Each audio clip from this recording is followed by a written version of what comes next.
Here's just a barbershop talk only. We all know that the game is pretty much over. It's been 2 seasons that there's no gameplay update, so I'll just share my opinion about it. But of course, there's still a lot of insights that I will share here that you guys can use moving forward. I just think that as a community, we really need to know what RNG really means and all the issues surrounding it. So I think it's a term that will be used at least for the next couple of years. And by the way, this topic here is kind of sensitive. I mean, if you just watch a small part, you might lose the full context. So I really advise to watch the video fully. And please like the video so it can reach more players. So let's get right into it.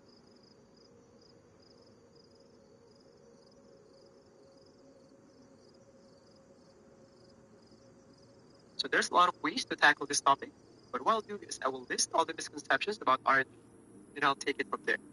Before we go right into it, first let's talk about what is the meaning of RNG. So according to this, RNG stands for Random Number Generator, a computational algorithm used in the gaming industry to generate random and unpredictable numbers. So basically, it's just a part of the programming that generates how random things will be. There's more to it in relation and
cars everywhere. Just gotta find one.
All the way here.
podcast.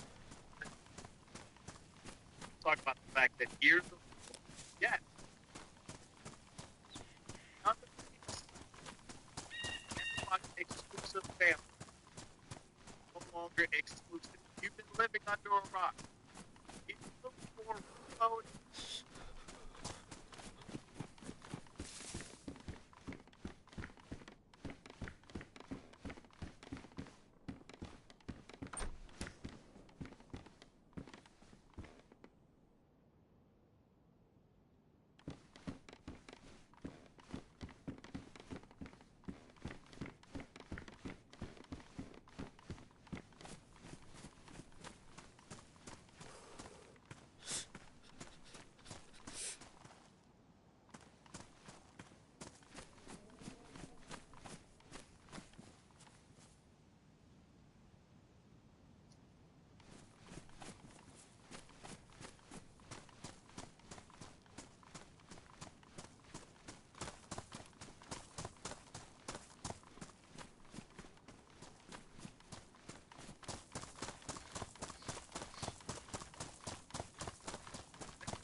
before we get to the news,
red pill about what's best.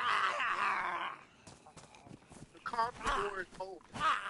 The biggest AAA to contribute to the console war has officially jumped ship. Ladies and gentlemen, here's the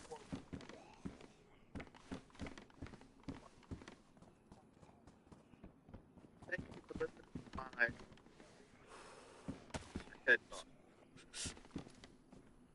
So it's a celebration of the iconic franchise. 4K resolution, 120 FPS. Shout out to Brandon with the super chat. 120 FPS. It's also experience across progression, across play, across all platforms. This is the definitive way to experience the game that started off. Yo, shout out to Xbox. Not only, I'm not gonna lie, if they would have brought this to PlayStation people crossplay, cross progression, it would have been a dud. But you guys brought crossplay. Shout out to Xbox.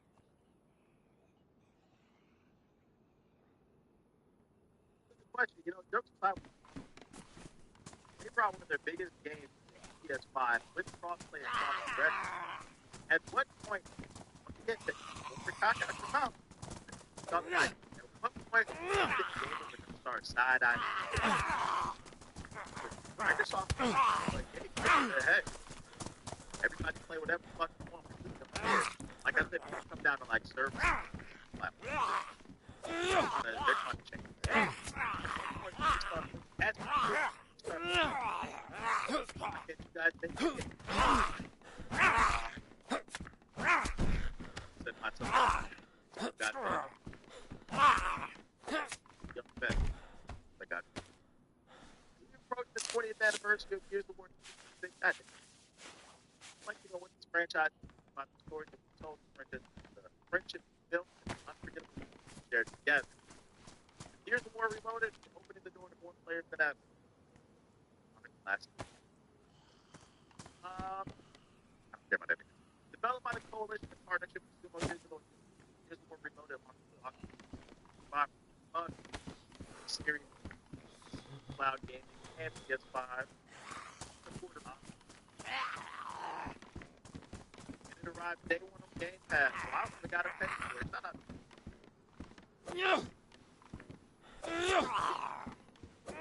Got paid.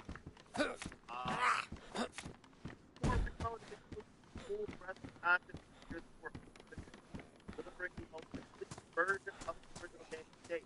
Here's the game immediate access to all Pokemon download content, no additional cost. This includes bonus campaign acts, all multiplayer maps and modes, full roster of classic edition cosmetics and blocks. For those unaware,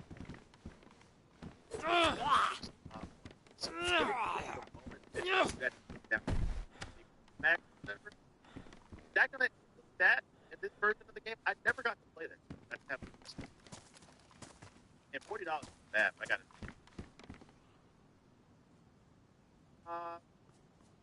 This includes bonus campaign and all multiplayer maps closed in the roster classic edition cosmetics. Gears of War Reloaded is going to share play with the unit of the split screen or jump online camping with player co-op versus multiplayer of 8 players. Cross-play across all platforms, which print the squad no matter where you play. However, Sonic Microsoft account unlocks full cross-platform functionality. It enables cross-progression, so put your campaign and multiplayer progress in storage. Just know it's provided on PlayStation Microsoft account to activate cross-progression. That was a bonus, but this wasn't all good. That's the performance of the average platform. Have 4K resolution, get the campaign, 100% player, high dynamic range. Start sub.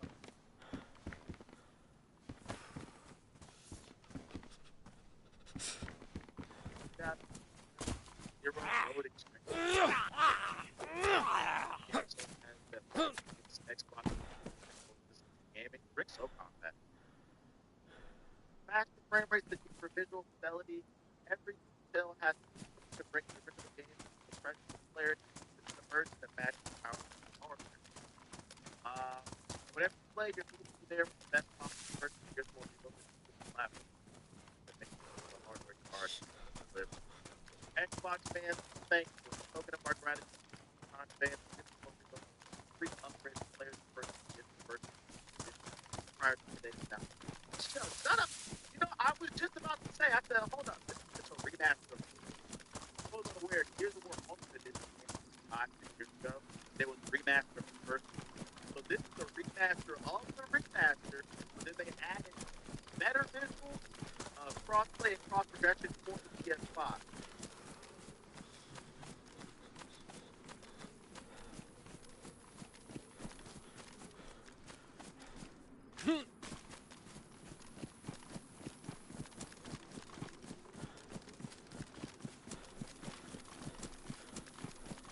That's what I like so much. But just a free upgrade. Fucking hot dog with a hot dog with a set less. But they pulled the last except for they pulled the last except for so I can't bitch about it. The only thing that's unfortunate about it, I will say, it doesn't have Gears of War 2 in there. But then again, it's not that big of a deal. My favorite multiplayer was Gears of War 1. So, I take that. And it's only $40. It's only $40. It's the W. It's the W Xbox. Proper price. Most people are probably going to get it for free because if you're a Gears of War fan, you're probably already. So really, it's PS5. If you never played Gears of War, if you're a PlayStation owner, never got around to playing Gears of War, play the Gears of War campaign with a friend, co-op, the hardest difficult, you're welcome. You'll have a lot. I'm gonna ask the other Gears are there, but to be honest, very good. They should have. Yeah, that's kind of annoying. It is. I'm Gears to up that, so I never played one, and I'm excited. I always felt like what I liked about Gears was the multiplayer compared to the second and third game. It's kind of hard to explain when you play the multiplayer, but I always felt like Gears multiplayer just a little bit more. It had more impact. And kill somebody. I feel like they kind of soft. Like if you kill somebody with a dagger and Gears 1, it felt good. Yeah, it felt more raw. It felt tighter. That's why I always like Gears 3. 2 and 3 added a bunch of plus. No, just a little like that stuff. I definitely will be on this summer. It's about knock your head back. PS5. Need a PS5 Xbox. With Gears, I think that's the best story.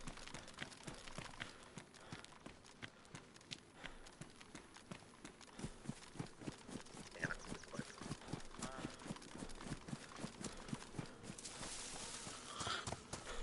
feel like the iconic they're in the first game. The way the series did it treat was Dom died. I think the first game is the best story-wise. They set up everything. Right. Third game is wrong. Second. Third game. The only reason I'm gonna put story-wise in my opinion, the most iconic first game. Final boss fight with Ram. General Ram stabbed old boy, I think it was Captain Tim or whatever, the Asian dude. Like my fondest memory is the first Judgment. Fuck that. He says what? He says nigga check them.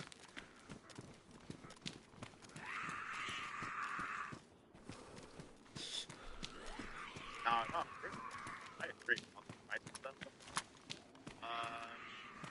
Base player, not player. That'd be alright. Look out for that ugly. Yeah, I had.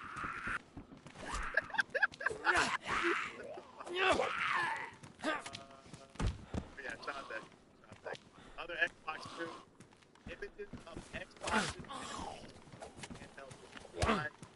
That Xbox is coming out with average. Like it's still line.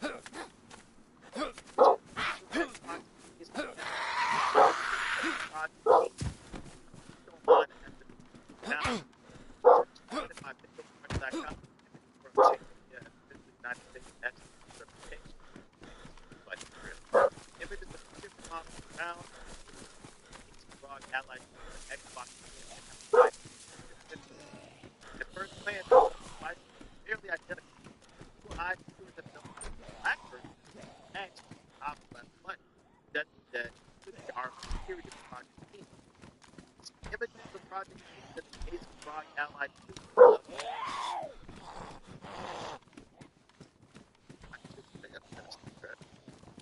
Got my dad laughing right now. Not my dad. Then I got Kel over there.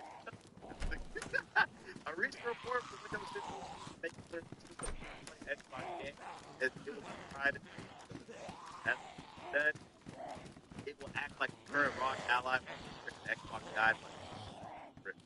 It's that after images compared to handheld devices, that seems to be true. So really, this is a ROG ally that they're working on. I'm gonna get the Xbox. It's probably gonna have like an Xbox branding on it, and they're probably gonna charge $50 for that.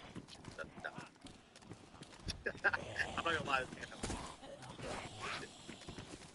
like that shit like that. Easily 23 inches. I want black, but I need to reveal if I'm Taco Ball black with drift. The Chinese games don't do that. I'm not gonna lie. They play players, players later down. Why say that? It's dirty ass. But yeah, if this would actually like first, like 5, 6, careful.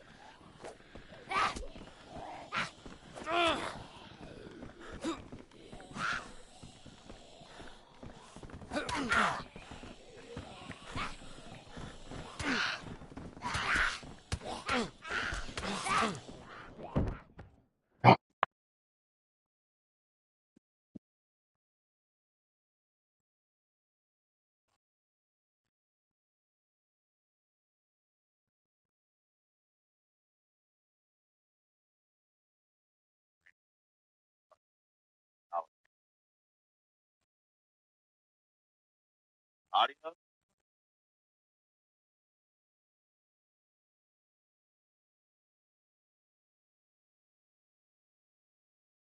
Mic check, mic check, mic check. Is it good now? Good. I probably pulled the cable out. Um. So what I was saying, I appreciate it. So what I was saying is, yeah, I don't think it'll be anything different. Just try to.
feel like a stranger.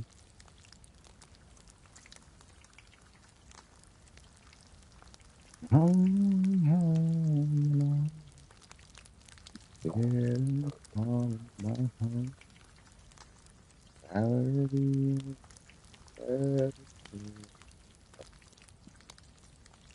already dead.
The whole world of mining with just a tap on your phone?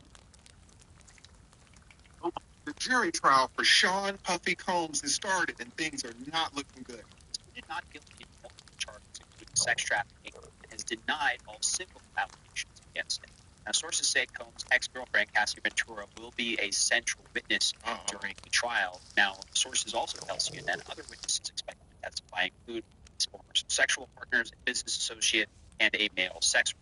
Now, as background, we know that Diddy is facing some very serious federal charges, including racketeering, transporting individuals for prostitution, sex trafficking, and also running a criminal enterprise.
Absolutely. The defense are now at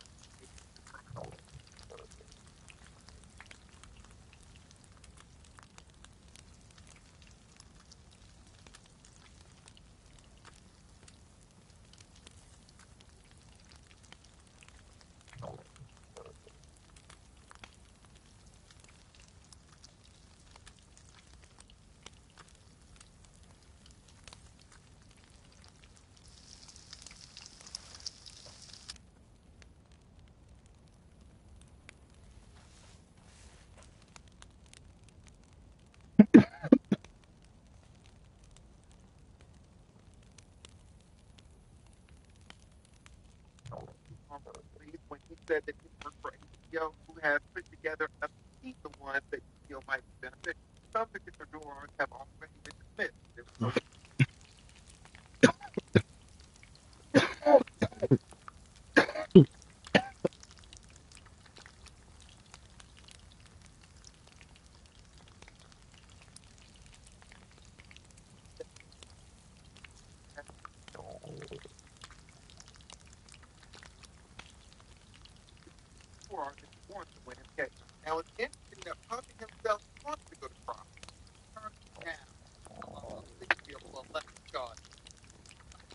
perspective, should that be broad? What do you think? It's an interesting little bit of information here. It's not that uncommon for us to make an offer on the eve of trial. Now, the big question is, what were they offering? Right? It's one thing if they were offering 12 years, another thing if they were offering 3 years, something like that.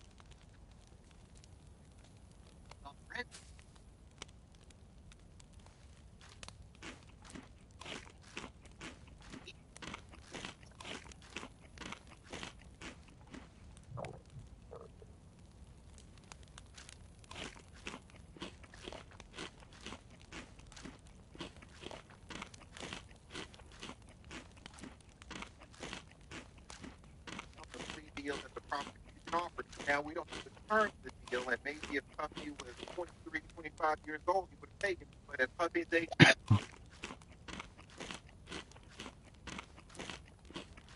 so Puffy is going to put his fate in the hands of the jury. Now, they have brought in about 100 different jurors. They're going to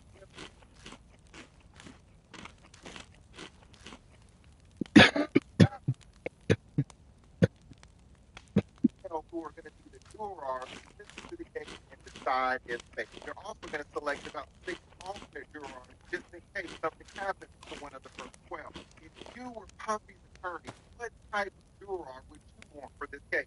Having practiced over 20 years, I will tell you what I'm looking for. And it sounds bad, but this is how juries select.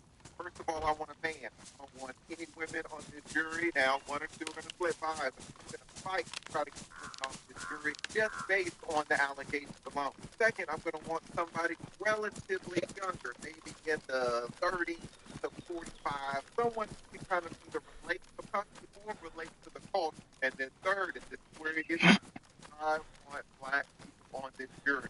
Now, black people are not a monolith. All black people are not the same. But if you choose younger black men, probability that they can relate, they can maybe sympathize to the culture in which Puffy was living. The last thing that I want is a 75-year-old great-grandmother who's white who's going to hear the term freak off and clutch her pearl.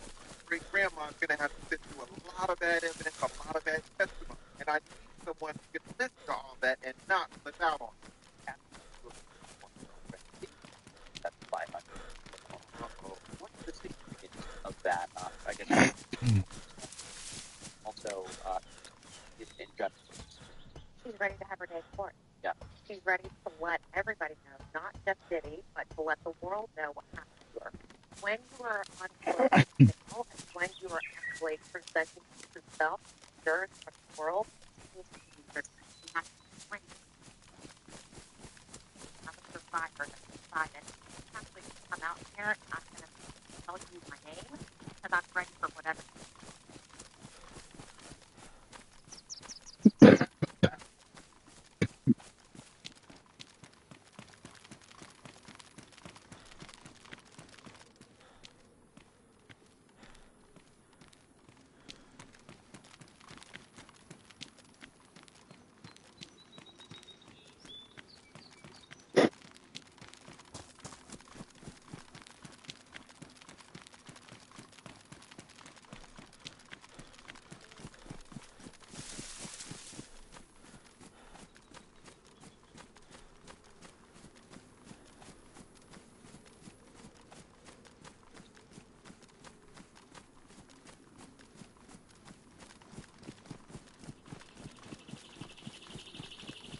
Close, get connected with free consultation.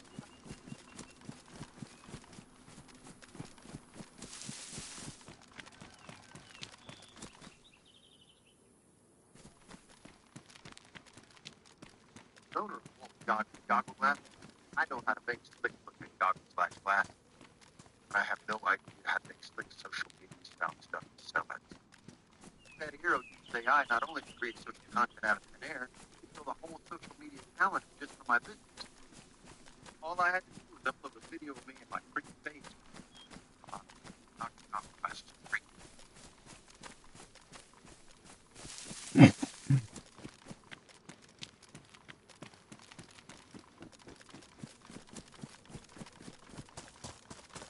Yes, that's right. Great grandma is going to have to listen to Kathy tell her story. She is the #1 victim, the #1 witness, the star witness. She ready to get on the stand and tell it all. Now, we all saw this footage. You know, Puffy paid Cassie tens of millions of dollars for her not to get on the stand and testify in the civil trial. She wanted to keep her lip sealed forever. And now, after paying her all the money, tell her story about what happened to her, not only in this incident, but in what has happened to her over the last 10 years of their relationship. Things were horrible, apparently, and she is going to tell it all. Puffy is going to be in serious trouble. Of course, Puffy has a very good idea of what she said. One of the reasons why she came out with this video. I got to do that. Yeah, you were. That's about on that video.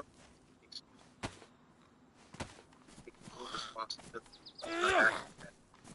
The judge has already said they are allowed. And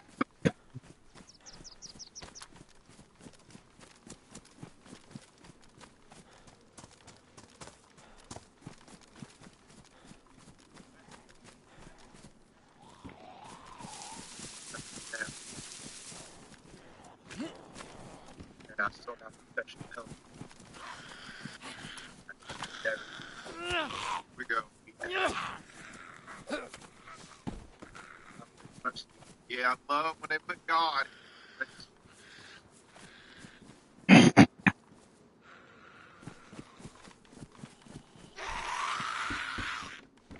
bad for Diddy now. He has to try to find his way out of it. He has to say, listen, that was the fight, and I did what I did, but that has nothing to do with racketeering. That has nothing to do with sex trafficking. That has nothing to do with transporting or prostitution. Yes, I'm guilty of the fight, absolutely, but I'm not running any criminal enterprise.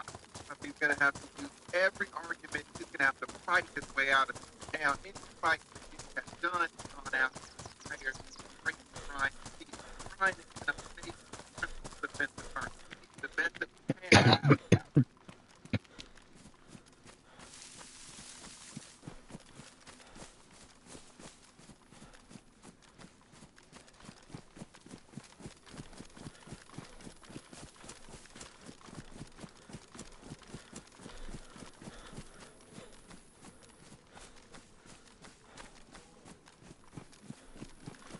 Defense attorney, and now he is working for Sean Trump. Further, Puffy has also hired Nicole Westmore, also represented co-defendant of Young Thug in the Young Thug trial. She and Bruce Harvey worked together and got an amazing deal for their client. They represented that. You'll see Bruce Harvey in a second. Bruce Harvey is actually the Brian Steele of that generation, but Nicole Westmore is an amazing attorney. Puffy has just hired her, and I know she's doing an amazing job. He is kind of raising the Atlanta criminal defense. Bruce Harvey was an amazing defense attorney. He how tall Nicole is in stature by comparing her size to Bruce.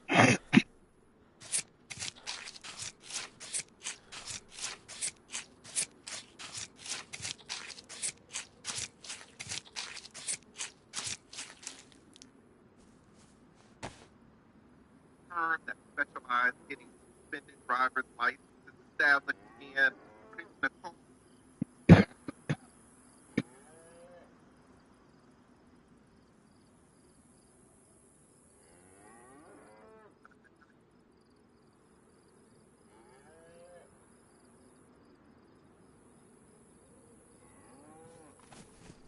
Ronald Williams with Brian Robinson said that while they were at the party, she wanted to use the restroom. Cleveland offered to show her where it was, and instead of leaving her alone, forced her inside the room and allegedly raped her. Now, unlike a lot of victims, Nicole went straight to the police. Cleveland was arrested and later pleaded guilty to the charges of rape and aggravated assault. I know for a fact Nicole is going to be an amazing addition to the team. She is a renowned criminal defense attorney here in the state of Florida. Stay here for the latest updates as we cover this insane trial.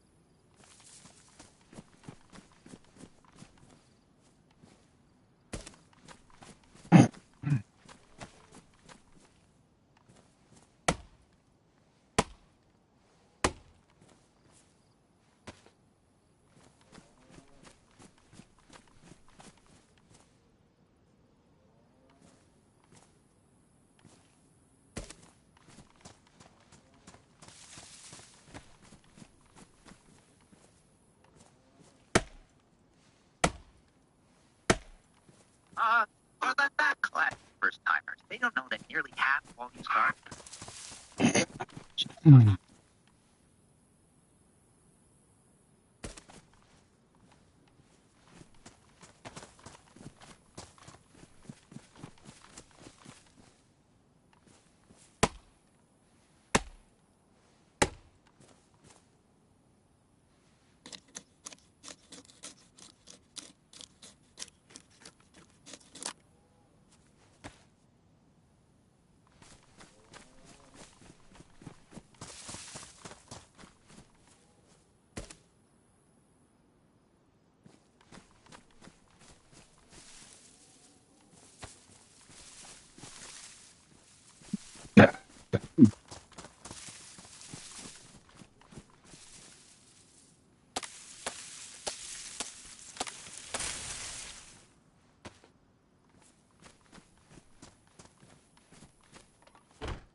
People will lock in and then get distance like it matters to you. Like, bro, to stay consistent, because you never know if this person could be a millionaire tomorrow.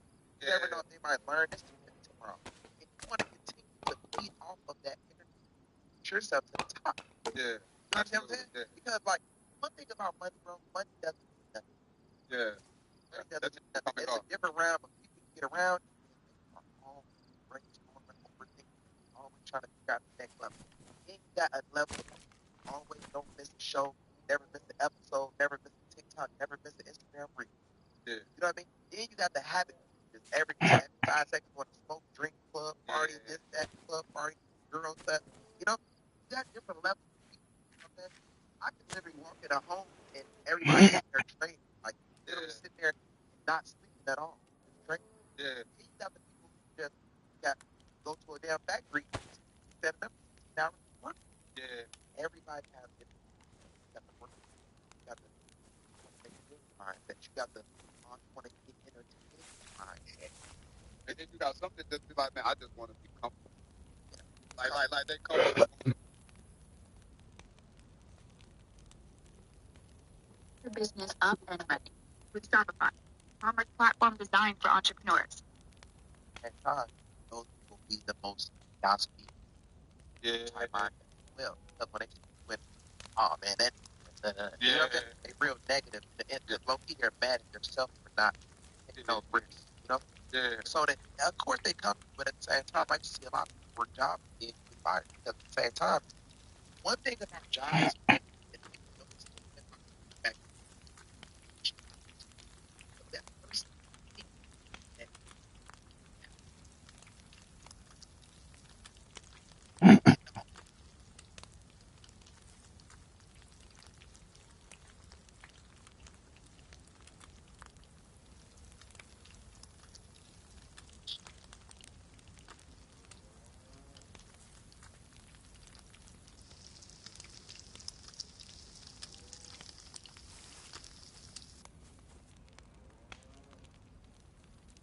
that they keep one person there that can brag on what they make. Right? Yeah. To make the people that make it so much valuable. Yeah. So this person can make $30,000 now. Yeah. So now they put it in this person.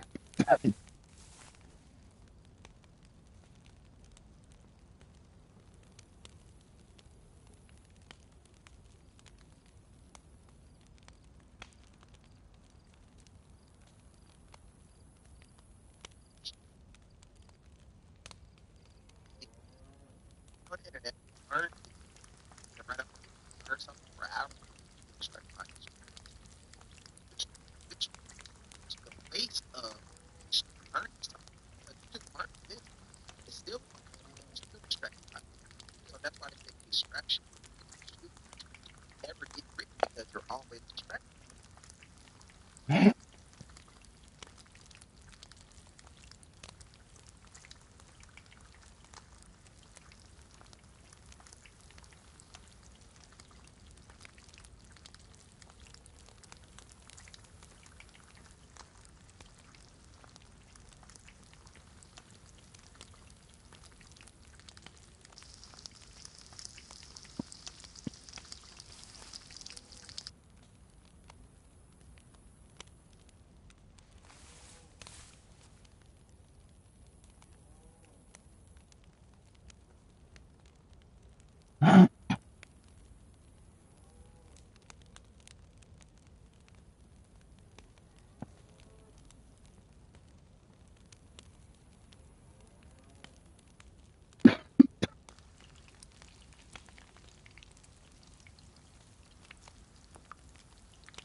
about.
She was so slick.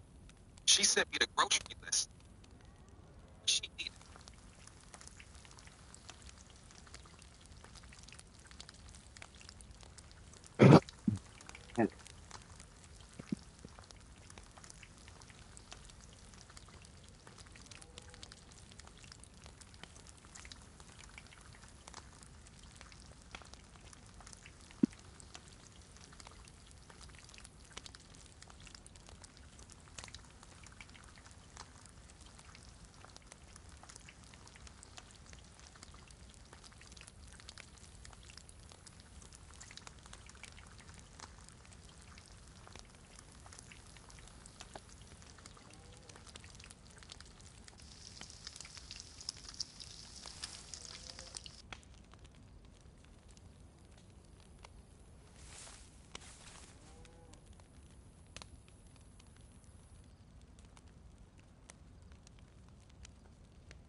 Or, okay, Amazon FBA, upfront inventory, all storage fees, and competition permits.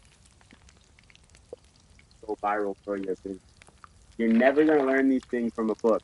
You're only going to learn these things through actually. The best part is once you become competent in any of these fields, you can offer your services to other businesses. $2,000 per month, sometimes even more. You can not but by far it is the most reliable way to do so. The sharpened skill set that you're actually focused on to the level starting I was starting over today. This is where I was ready to majority of it. Because start a business 2 years ago. If I had to start over today from scratch, $100 to my name, exactly what I would do today. Look, I'm speaking from experience because I actually started with less than I had just over 10 years ago. I started my journey a few years ago as a young kid coming from literally nothing. My mom used to make minimum wage, do this paycheck to paycheck. I hustled my way through years of trial and error, starting every business you could think of, selling clothes, reselling,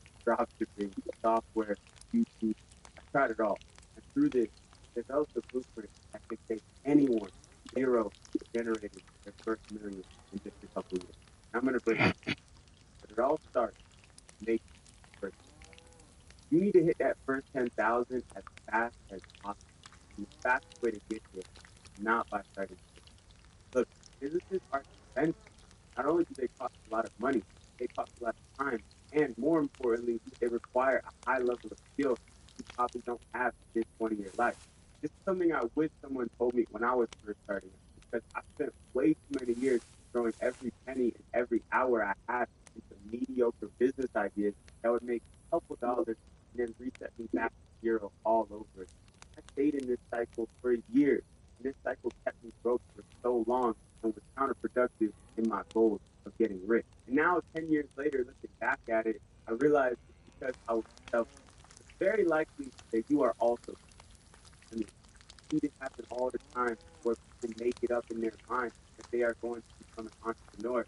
And I think that that's amazing. But what happens is that it ends up creating an absolute ego inside to feel that the only way that they want to earn money is through a successful business. And they don't have the humility to go and work. They don't have the humility to go and watch somebody's car for a couple of hours. They only want to get rich through some apps or through some crazy website. This is a mistake, and if you have this ego, you need to get rid of it immediately, or you're going to stay broke. Right?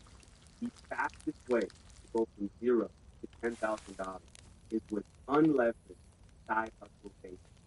I know it sounds confusing, but I'll make it really. When I say unleveraged, it means doing work that is completely reliant on you and your.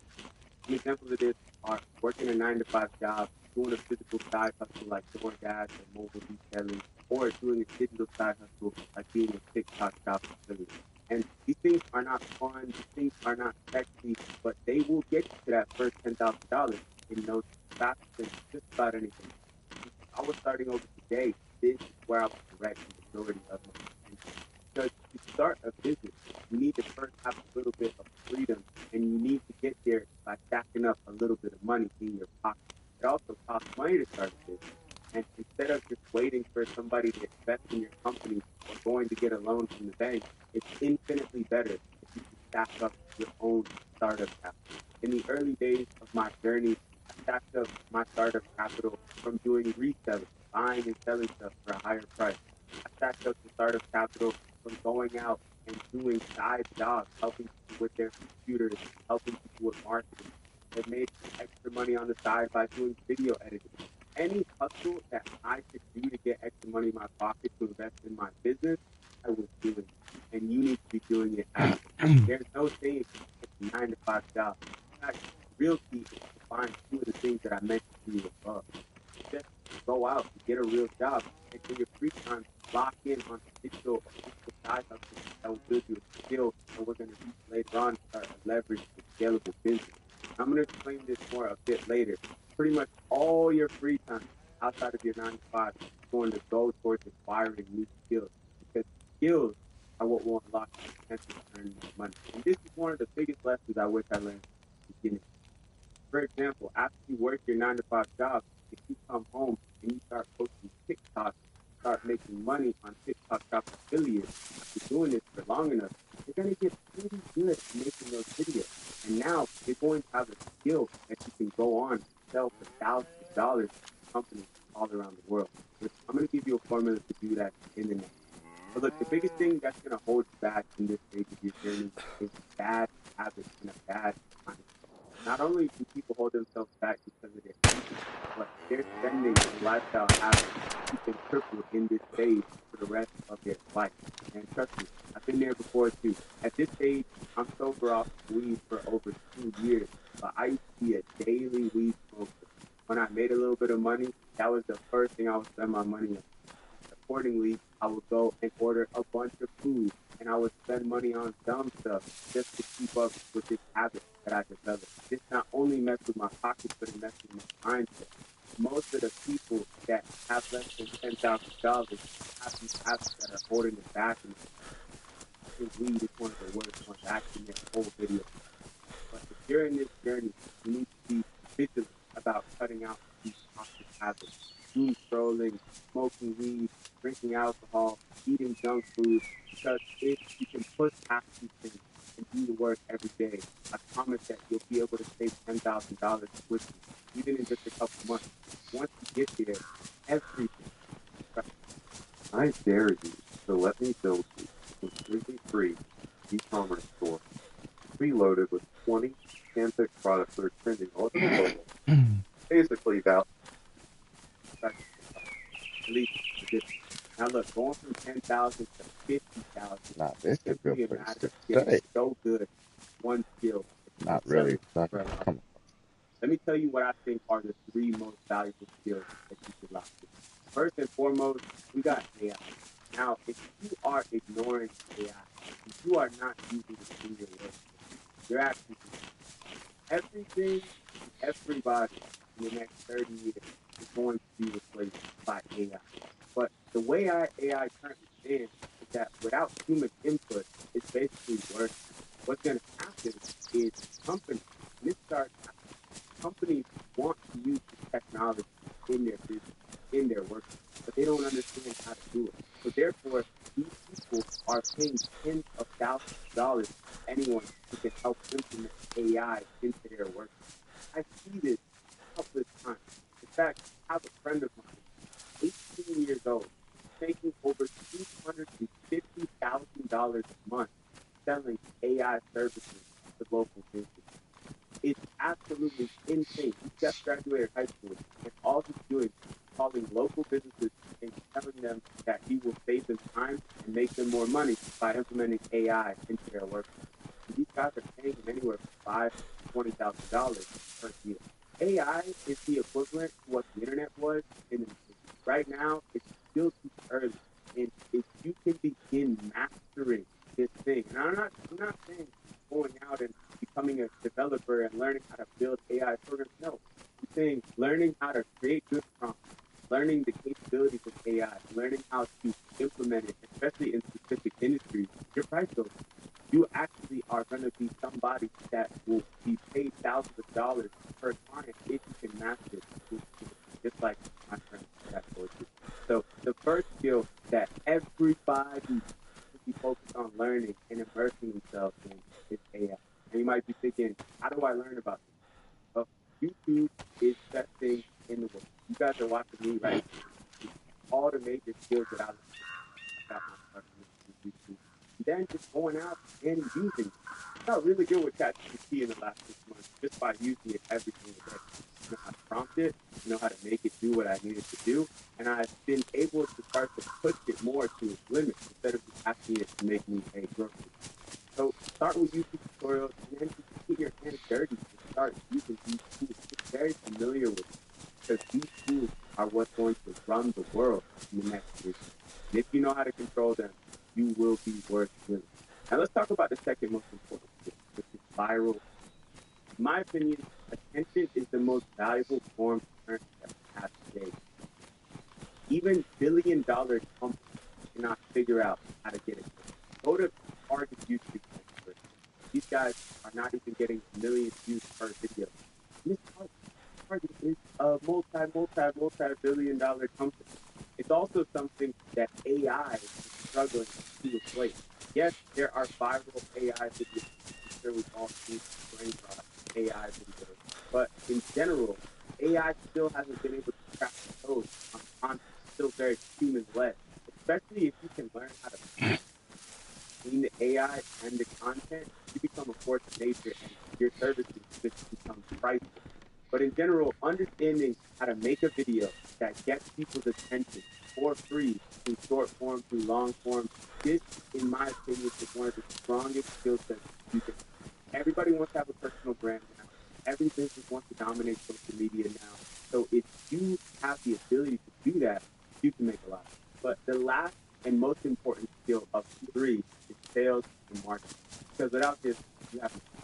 What I mean is that you could literally be the best AI guy, best viral guy, but if you do not know how to sell your services, if you do not know how to make a website, if you do not know the basics of marketing, well, you have nothing. You can't sell it, and you have no monetary value because you don't know how to market. This is the foundation of all of my success today, is my sales and marketing knowledge. And I've read a bunch of books on this. I took college classes on it. And I tell you, the best way to learn about this thing is by doing it. The best way to learn sales is going to be from trying to get on a sales call and sell your AI service.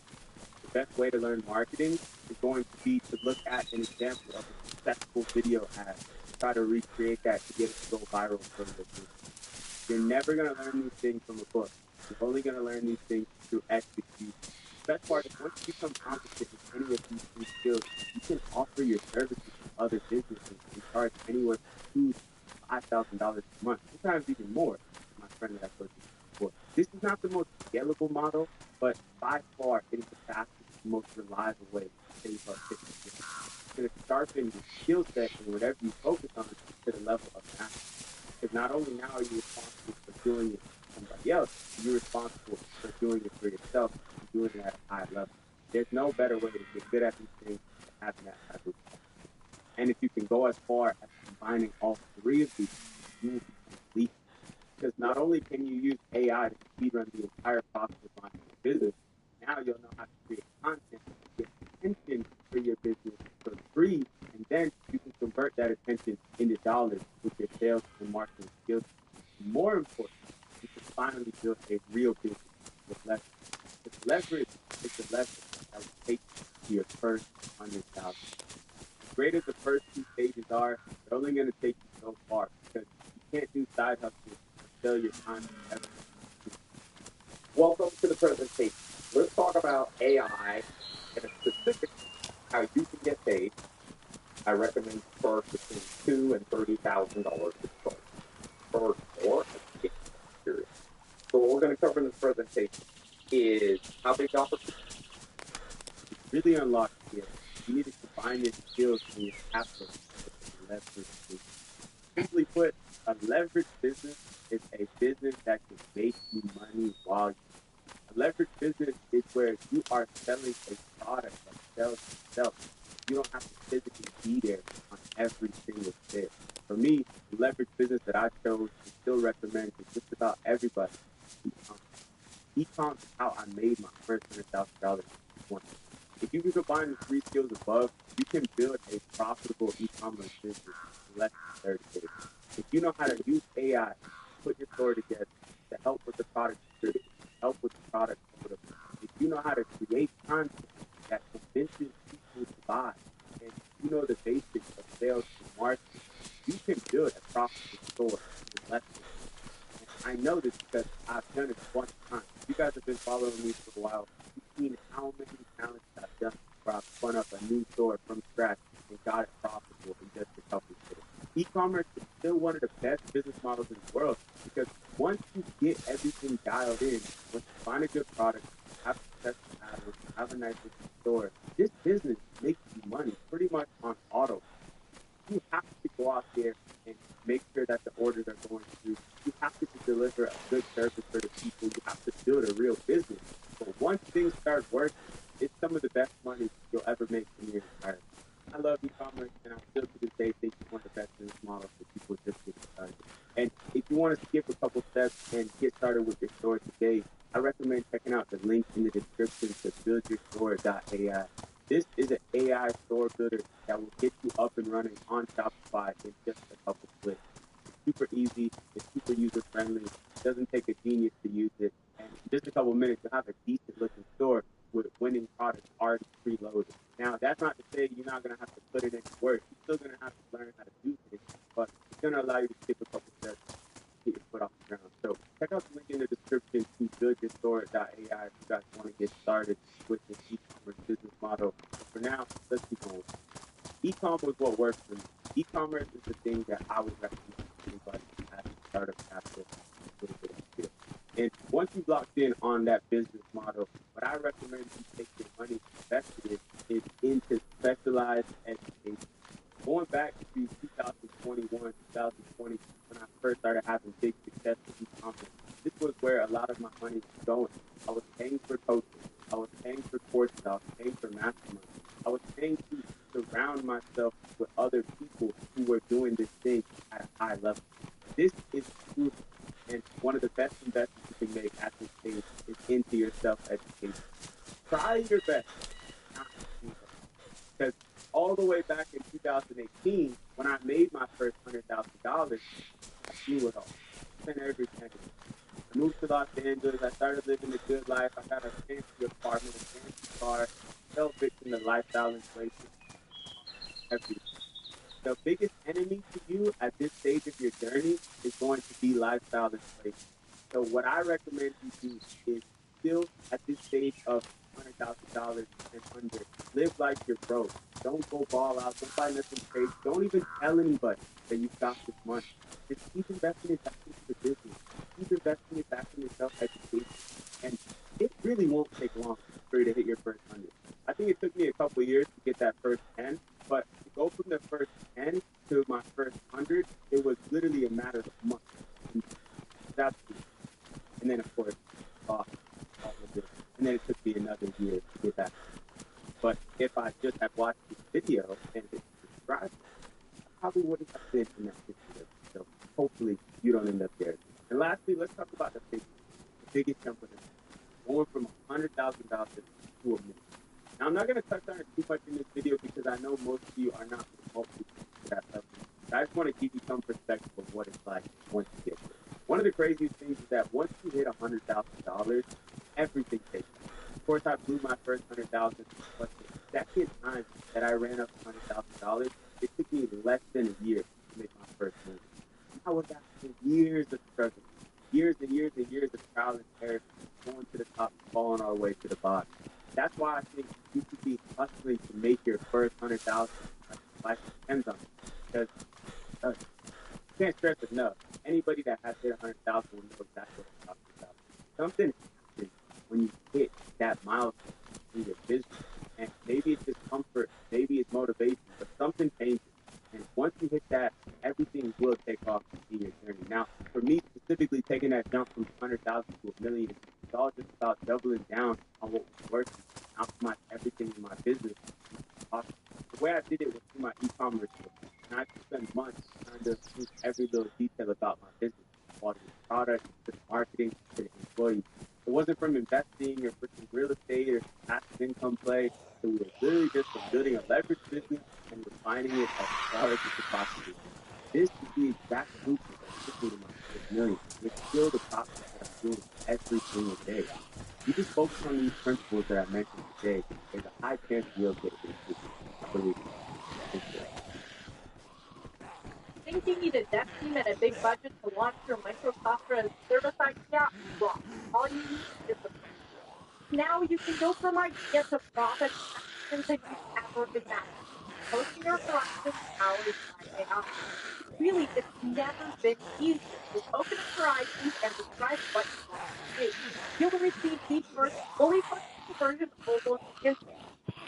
And then simply chat with the AI further to add more features, select payments, give users secure login, and much more. And once you're done, you can take your creation live with just a single click and start earning straight away. Fewer planners, social media scheduling, CRM for freelancers, AI-powered copywriting. The only limit here is your imagination. And the best thing about hosting your horizon is that it handles the heavy lifting while you can focus on your idea. No coding, no setup, no hassle. Just a professional web app ready to go moments after it's ready. It's the fastest way to bring your vision to life, so go ahead and try hosting your horizons for free today.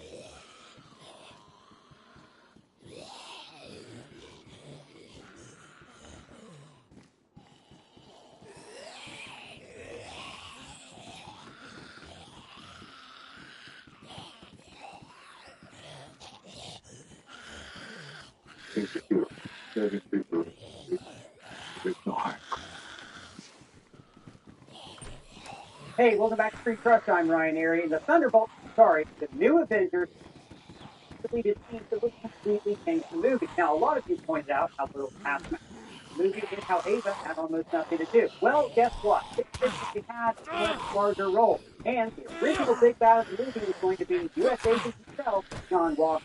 So So let's dive into all of those deleted scenes and talk about how far they actually got before they were cut. As always, remember we're on all podcast platforms, and for a limited time, get your Thunderbolt jersey at our merch store, sponsored by St. Tire. Choose which team member you want to rep. Personally, I order and Pop. Links are below. So first, let's talk about the very different final act of the movie. In the film's final act, the void forces New Yorkers into darkness and depression faster than the Adams administration. And everyone who is pulled into the void is forced to revisit the worst memories of their life, aka shame. For Yelena, we see her glory for Prince Anya into being killed. Then she assembles her weapons so fast that the other girls are whipped. And finally, we see that she tries to drink herself to death in a bathroom. As for Bob, we see him trying to intervene with his dad abuses the time for the chicken. And finally, ending at the moment when the void first emerged and killed people. But we never got to see anybody else's shame. As we'll talk about later, early versions of the movie emphasized more of the cast, people like Taskmaster and Joe. But in the final film, you can see Elena's movie. In fact, screenwriter Eric Pearson told the rap that they also talked about including Scarlett Johansson's Black Widow in the flashback, one of many possible cameos from the original Avengers, and I'm going to talk about just a bit. But director Jake Greer told Variety that the original final act showed a montage of the room. Now, they ended up scrapping this idea so they could focus on Bob's room, building up to the conversation collapse. But according to Greer, they got really far in the process. They had full animatic and storyboarded sequences of Buck, Ava, and Alexis. And he was just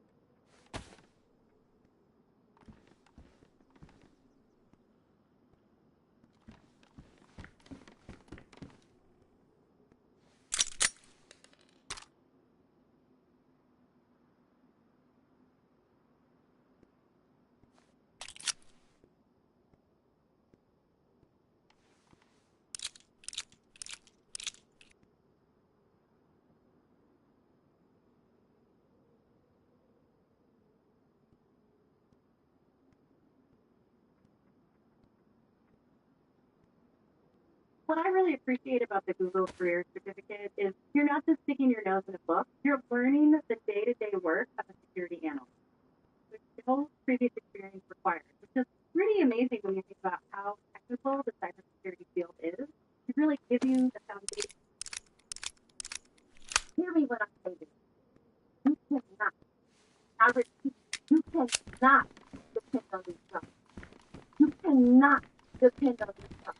So many people are suffering right now. So many people are leaving Miami, leaving their houses, moving to other places, leaving their New York, moving to other places, moving to Jersey, getting out of high-priced places, even with good jobs, even with good degrees. You cannot depend on your degree. You cannot depend on college. You cannot depend on a job. Hear me when I say this. Do not forget about you. Do not forget about how powerful you are. You're going to school to get a job.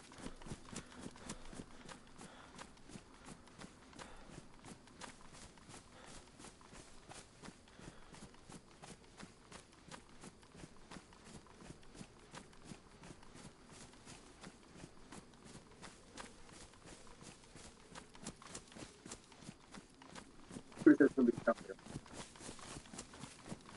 If I can take mistakes, but that's somebody coming here. So what up? Say so deep. Back with another topic, back with another video. So the title of this is going to be keep hosting or lose money on YouTube. So admin note, thanks again. All the subscribers that have subscribed to my channel. I endeavor to keep pushing these videos out, get you leverage, ready. So let's get into it. So keep hosting or lose money on YouTube. So not gonna belabor the topic. It's a quick video. But I'm going to go over two aspects when it comes to making money on YouTube. I'm not exactly sure if anybody's ever made a video like this, but this actually came to the forefront of my mind today. I had another topic I was going to talk about, but I can talk about it in the next video. But the two aspects I'm going to talk about just to get is the aspect where you're posting before you get monetized, and also when you're posting after you get monetized. Let's go over the aspect of posting content before you get monetized. So once again, I would emphasize that, that a lot of folks that come here on YouTube are not going to be the YouTube sensation that some of these other folks have been in the past. When it comes to folks that are getting monetized in 30 days, 60 days, 90 days, some folks get monetized in a week. It's happening. That's a fact, right? But there's so many different factors when it comes to that, and sometimes it's one of those things, like if the universe has decided to actually cater to that particular person, when it came to content, and for whatever reason, they were able to monetize very quickly. But that is not the norm, right? Most YouTubers that are up here take a very long time before they get monetized. But one aspect they definitely have, one trait they have, I should say, is that they're pretty consistent, right? And consistency is definitely going to be one of the main ways to get monetized up here on YouTube.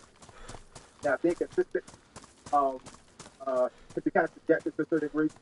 You can be consistent as far as like creating content and posting every single day. Consistency could be like you post at a certain time every day. Let's say that you post every day at 5 p.m. Right? You post actually once you start watch the channel and they become a subscriber or they just follow your channel, they know for a fact that consistently you're going to post 5 p.m. every single day, or every other day, or every 3 days, right? Another aspect about it can also be an aspect where you post every 3 days. Like your follower or your subscriber knows that every 3 days you're going to post content.